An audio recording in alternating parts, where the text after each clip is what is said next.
Let's count together. 1, 2, 3. Whoa! 6. Yo, getting cold over here. 6, baby, let's get it. There's nothing better to do on a Monday night. Sir, just step back, please. I'm back. All right, sir, just step back, I live please. right there. I'm walking home anyway. Get the car. Yo, they shot him. Yo, y'all shot him! All right. So first, wait, I gotta get down because I seen Brooklyn, but if you're from Brooklyn, you gotta specify. So I'm from Brooklyn. What part of Brooklyn? You from? Bushwick. Bushwick. From Right. Brownsville. Whole You cool enough. You cool enough. I mean, I live in Fort Greene, so. Oh, there you go. You do. So can I get that? So first, great film, and I don't want to take any credit. I don't want to take the focus off of this director, Ronaldo, but I want to talk to you both about how Spike Lee identifies and puts so much talent on that we see on screen today. I know that you with Malcolm X and you with She's Gotta Have It. I know you did your work with Hamilton and everything else, but like, how do you just feel about him as a filmmaker, starting all these, putting a shine on all these young actors? Spike's he has an eye. He's an eye. I mean, that's what makes him one of the greats. I mean, he just like sees things that other people can't see. Yeah, yeah. I mean, Spike says things that we don't understand. He'll say something to me that I don't really understand, but because Spike understands it, we're like, he gets it. As long as he gets it, we're good. Because he gets Spike is he's a genius. I mean, he's a genius. Yeah. He's brilliant. Yeah. And I'm just blessed, to be, to have been able to instill, like, just have dialogue with him and call him and ask him questions and work with him and learn from him all the time, constantly learning from Spike all the time. And the biggest thing is just like, you never have to be anybody but who you are. You can be successful just the way you are. Yeah. And you don't have to do something, you don't have to grow your hair out or do something, so anyway, it's it's a blessing, man. Let's talk about this TIFF experience, because I got to see this at TIFF, and I seen your screenings and other events, but just being among all those filmmakers and other actors, like, what was that experience for you, just being that real artistic, environment presenting this film? I mean, it felt like All-Star Weekend, man. Come on, I mean, it was, just to be in such an environment that celebrates cinema. We're with cinema enthusiasts, you know what I mean? That was great to be a part of that culture. And I didn't feel any pretentiousness or any kind of hierarchy in the industry. I felt like everybody was there for a reason. Everybody understands that it is hard. Spike said this too. It is hard, damn near impossible to make a film. Yeah. Even a bad one. So the fact that your films, you made it, and you've arrived, and you're here to sell. It felt like a celebration, truly. And that kind of experience, So that kind of environment was infectious, and it was very. And it takes on the personality of Toronto, of Canada, just. Yeah.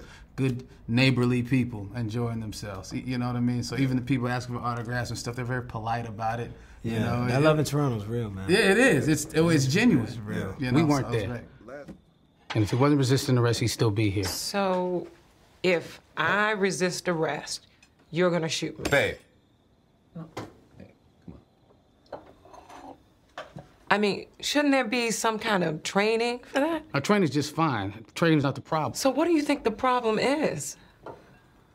One cop goes too far and now we're all guilty? Is that what you're saying? One cop? Larson is just this month's victim. Well, what would you do? What would I do? Yeah, Lisa, what would you do if somebody twice your size is coming at you? After several warnings, what would you do? He was just standing there, if you remember. You don't know that. You know how quickly these things escalate? What? He was surrounded by 6 or 8 cops. Takes seconds, Lisa. He's dead.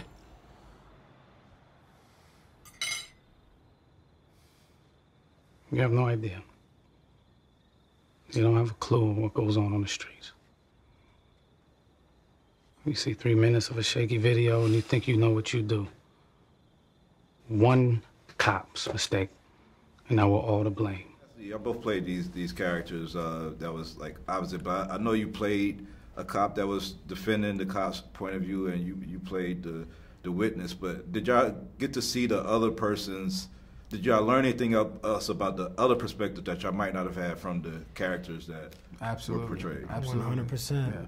Absolutely. I got family members who are cops, you know, and I have these conversations with them all the time, and we don't agree on everything, but I'm really happy that we've never had a dialogue that went astray or went so far that we couldn't hear each other out. Right. And this movie, I'm so happy that it's this movie on a bigger scale is like a grandiose like picture of the small pictures that my family and I, the small moments that I have with them at home, you know. Yeah, I mean, just his character specifically, like what happens to the person that films it. You know, what happened to the guy that filmed Rodney King? You know what I mean? Like just that perspective, that part of the story, I was unaware of, and was very interested in what you know, what happens to that person. You know, because like, you know, his character had a lot at stake. Yeah. You know, and we're seeing all the characters. What is the right thing to do? It's sort of, it's not as clear as you think, Right. because of what they have to consider. You know, this is a big family movie as well. We're dealing with 3 different families, a strong father figure in Kelvin's character's life. Yeah. So a lot, you just feel like the stakes are higher and higher with each story. Yeah. And I think that really services the film in that people are doing the best they can with the knowledge they have. Right. You know, so what does that mean? We need to start gaining more knowledge and more understanding on everybody's point of view. You know, I went on ride-alongs to help me with this character. I think the police officers should go on ride-alongs in the community as civilians and understand the language. Just because I'm talking to you like this doesn't mean I'm confrontational. It just means I'm passionate. Yeah. You know, some might interpret that as, oh, he's you know, they don't know how to interpret it because they're not familiar with certain neighborhoods, and every borough's different too. Yeah. Yeah. So I just think this is a great example of all those perspectives. Great young actors, man. Y'all keep on doing your thing. We'll keep on watching. Thank you, man. Thank you.